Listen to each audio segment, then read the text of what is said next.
It is said, in the beginning was the Word, and the Word was with God, and the Word was God, and all things were made by Him. This Word which we are referring to, which is the real nature of the self, has been not only likened to God, it is God. Why don't we see it? If the implication is that this Word is our own consciousness, and our own consciousness is inside us, which means God is inside us, why don't we go inside and see? It should be simple. If everybody found out the spiritual message that God is your own self and lies within your own self and is audible, and you can listen to God inside, people should run inside and listen to God. Why don't they do it? They have no habit of going inside. The habit of attention is always to flow outside. From the time we are born in this body and grow up like little children to the time of our death, the whole time is spent in developing a habit of throwing our attention outside. Look at the little babies when they are born. How sweet they look. What beauty there is in their face, in their eyes, as if they are communicating with something within. They have nothing to communicate outside. So the smile, even with their eyes closed, is beautiful. How do we bring the babies out into this world and let them grow up? We use rattles, we use bells, we use various kinds of external stimuli to draw the attention of the babies out. And ultimately, we make funny sounds, ba, ba, ba, ourselves, to let the babies come and be a part of this world. After a while, those little human beings which have just entered this creation of physical world, they begin to develop the habit of always putting their attention outside. The rest of their lives, we teach them how to use mind, how to use senses, how to use the external utilization of attention. We never teach them that you could still withdraw your attention and see the origin, see yourself. This training is no longer given. Therefore, the habit comes into all of us always to put our attention outside. That is why somebody comes and says, this body is the real temple of the living God. This body is the real church. Go within. We listen to it, but we don't go within because our mind, our attention has not been habituated to do that. On the other hand, the real secret of self-knowledge, the real secret of finding oneself and therefore God is to put the attention within and not outside. It is to reverse the habit that we have formed over our entire life. If we can reverse that habit and put our attention within, we can have access to our real self, which is God. Till we have access to that real self, what do we consider?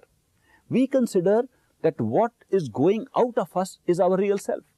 Therefore, we begin to identify ourselves with the outflow of attention rather than the origin of consciousness. The outflow of attention is taking place through these three wonderful screens placed one after the other. When consciousness moves out, the first screen it faces is mind. Every conscious attention that we give to anything outside passes through mind. What does the mind do? It gives it a framework of beginning, middle and end. It gives it a framework of space. It gives it a framework of cause and effect. It puts every attention that we put on anything outside into the space-time causation framework. And therefore, it serves to create a finite world and a finite experience for everything on which we put attention. That's not all. After it passes through the first filter, the first screen of the mind, the same attention then passes through the second screen of sensory perceptions.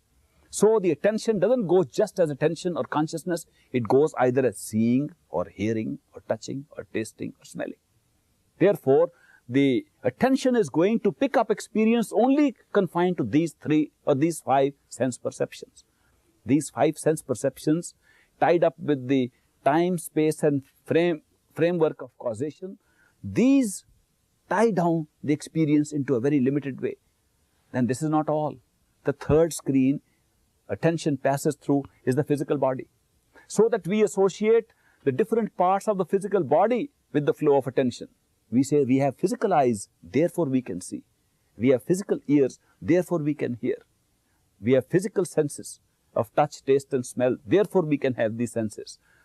These three screens make the flow of attention outward into a very limited experience, which we call the physical experience of this universe. This physical experience of the universe makes the universe very limited for us, because we do not know if consciousness or our real self had a larger dimension than what we are experiencing. Therefore, the dimension of our own ability to experience gets limited to what we can have through the five senses, through the body, through the mind. This is, in a sense, a very cruel joke upon consciousness. That consciousness, which is the originator and the creator of all things, which houses God within itself, which houses the creator itself within itself, that consciousness is being projected through these screens, gets encapsulated into a very small frame, and then begins to think, that's it, that's me, that's the self, and therefore the self becomes nothing but the limited consciousness which is trapped by the mind, trapped by the senses, and then trapped by the body. So what people begin to call themselves is not really their self. They begin to call themselves what they are identifying themselves with, and they identify themselves with the limited receptacle into which this experience is flowing, and therefore they are merely confining themselves to a small shell, and that shell they call the self. Having called their own little shell the self, they have to look for a larger shell. They have to look for something that is beyond that, and they say there must be something larger than ourselves which we must call God, and they begin a search for God.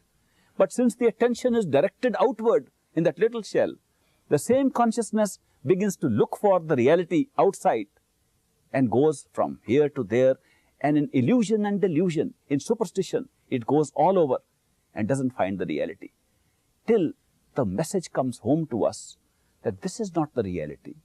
The reality is the Word, the unlimited consciousness within ourselves, which is called God. Only by withdrawing attention do we find the truth of the statement. In the beginning was the Word, and the Word was with God, and the Word was God and made all things, and is accessible to us within ourselves even now. Thank you.